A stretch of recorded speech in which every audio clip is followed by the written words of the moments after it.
Dalam episode sebelumnya diceritakan Cepot memiliki HP jadul nan canggih pemberian Semar. Kenapa HP jadul Cepot canggih? Karena HP Cepot bisa langsung mengontak orang tanpa harus orang tersebut memiliki HP. HP jadul Cepot langsung kontak ke telinga orang yang dia hubungi. Tentu saja hal ini menimbulkan kepanikan bagi orang yang menerimanya. Ayo, kita ikuti cerita selanjutnya. Subscribe ya, supaya Kang Cepot muncul lagi di channel YouTube Iro Studio. Kampung Tumaritis adalah kampung yang aman, damai, dan sejahtera. Hampir tidak ada tindakan kriminal selama 10 tahun terakhir. Sampai pada suatu hari, terjadi hal yang luar biasa.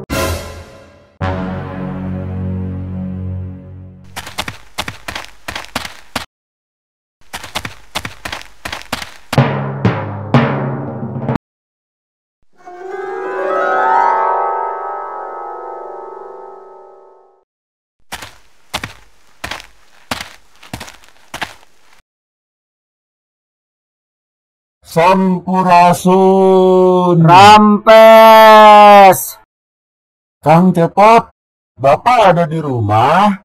Wah, Kang Emin, Bapak lagi di daya. Ada keperluan apa, Kang? Kapan pulangnya, Kang? Aduh, penting sekali nih. Kata Bapak sih pulangnya besok. Memangnya ada apa? Kok segitu pentingnya? Boleh dong aku tahu. Semalam rumahku kemalingan. Hampir semua barang berharga di rumahku dia ambil. Hah? Ada maling di Tumaritis? Pencurian pernah terjadi sekali di Tumaritis 10 tahun lalu. Kok terjadi lagi sih? Iya, itu pun kita berhasil mengetahui pencurinya berkat bantuan Paman Semar. Makanya, aku datang ke sini untuk meminta Paman Semar menunjukkan siapa pencuri di rumahku. Nanti aku kabari Bapak mengenai pencurian ini. Terima kasih, Kang Cepot. Kalau begitu aku pamit ya. Salamnya buat Paman Semar.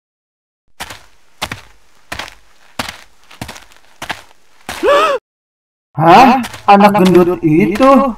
Kata orang dia bangor. Sebangor apa sih dia? Ikutin ah. Aku mau tahu kerusuhan apa saja yang dia buat. Hah? Apa yang dia lakukan?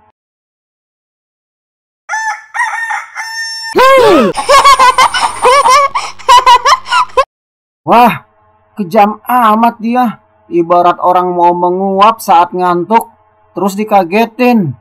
Menguapnya jadi nggak klimak deh.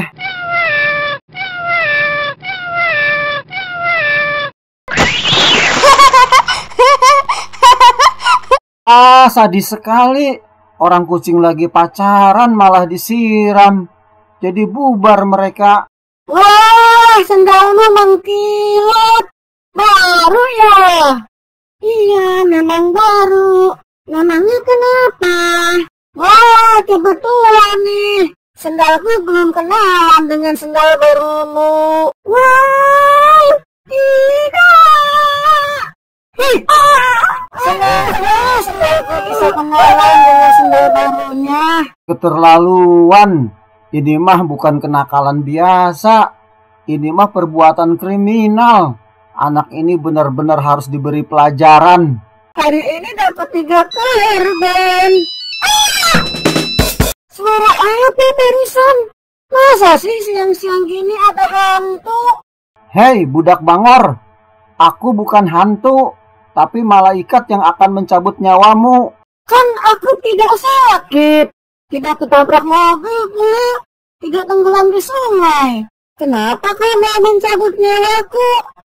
Yang menentukan hidup matimu bukan sakit atau kecelakaan, tapi aku, malaikat maut. Aku kan ingin kamu mati. Kamu siap-siap ya? Memangnya aku salah apa padamu? Sampai-sampai kau mau mencabut nyawa aku. Aku kesal liatin kamu berbuat keji pada orang lain, juga pada hewan-hewan. Makanya orang kayak kamu lebih baik ku cabut saja nyawanya.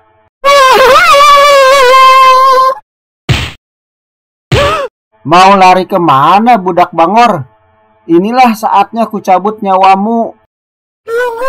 Tunggu dulu. Jangan cabut nyawaku. Aku sudah insaf sekarang. Aku janji tidak akan menjauhi orang lain lagi. Aku juga tidak akan keji kebenaran. Please, jangan cabut nyawaku. Baiklah, aku perpanjang umurmu. Selama kau berbuat baik, kau akan tetap hidup. Baiklah, Tuhan Malaikat. Aku berjanji tidak akan jahat lagi. Akan kuberi makan semua hewan yang pernah aku jahatin.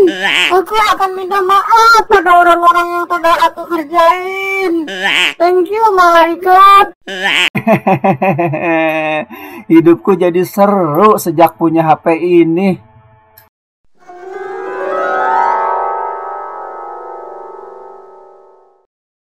Hari ini aku benar-benar bahagia.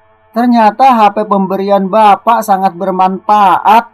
Aku bisa berbuat kebaikan. Contohnya, aku berhasil memaksa si gendut insaf. Wah, sepi. Biasanya jam-jam segini aku ngawadul sama si Udel dan Gareng. Ngapain ya? Aku iseng nih. Tadi pagi Kang Emin rumahnya dibobol maling. Aha, aku punya ide. Tapi siapa ya nama maling itu? Kan aku harus tahu namanya biar bisa aku telepon. Bagaimana kalau aku ketik saja maling? Nah, berdering. Hah?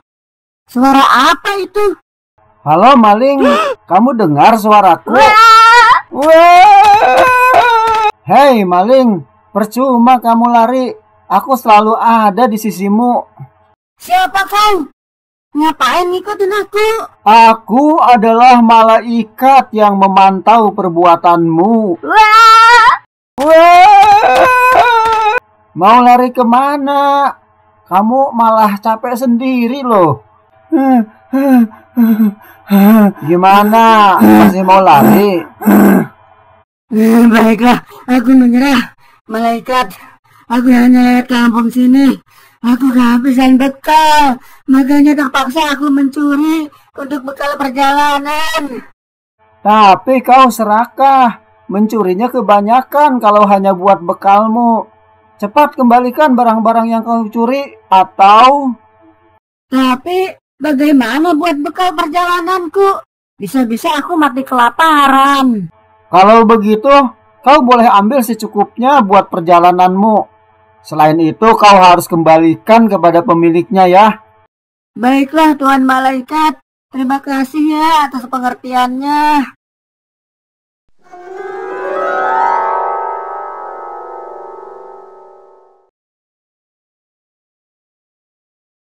Sampurasun. Rampes. Wah, Bapak belum datang, Kang Emin. Mungkin baru nanti sore atau malam pulangnya. Aku datang ke sini untuk kasih tahu kalau barang-barangku yang kemarin dicuri sudah dikembalikan pagi ini. Wah, kok bisa sih? Bagaimana tuh ceritanya? Tadi pagi aku mendapati barang-barang berharga yang dicuri kemarin sudah tertumpuk di teras rumahku. Katanya, malaikat telah menegurnya. Dia hanya diizinkan mengambil sedikit buat bekal perjalanannya. Begitu. Ya sudahlah, aku relakan saja. Paling juga cuma beberapa ratus ribu nilainya. Dibanding puluhan juta kalau barangku hilang semuanya. Ah, hebat ya malaikat itu. Sampai-sampai malingnya mau mengembalikan barang yang nilainya puluhan juta. Aku rasa sih, aku tahu siapa malaikatnya. Siapa malaikatnya, Kang Emin? Sudahlah, Kang Cepot juga pasti tahu maksudku. Ini ada sedikit buat Paman Semar. Aku titip saja ya pada Kang Cepot. Bilang ya, Paman Semar terima kasih atas pertolongannya. Apa maksudnya? Memangnya Bapak melakukan pertolongan apa? Kan 10 tahun lalu Paman Semar pernah melakukannya terhadap pencuri lain.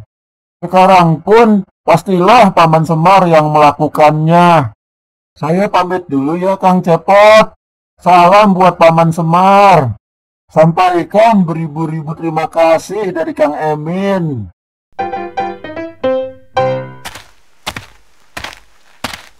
Kira-kira berapa ya uangnya di dalam amplop ini? Wah, 500.000. Banyak amat. Tapi uang ini semuanya buat Bapak. Kenapa harus Bapak yang dapat duit? Kan aku yang bekerja keras untuk membuat maling itu mengembalikan barang-barang milik Kang Emin. Apa-apa berkat jasa Bapak. Apa-apa, Bapaklah pahlawannya. Aku ini sama sekali nggak dianggap. Ini tidak adil. Masa bodoh ah. Pokoknya uang ini buatku. Aku mau cari nafkah dengan cara ini. Rupanya inilah fungsi HP sebenarnya.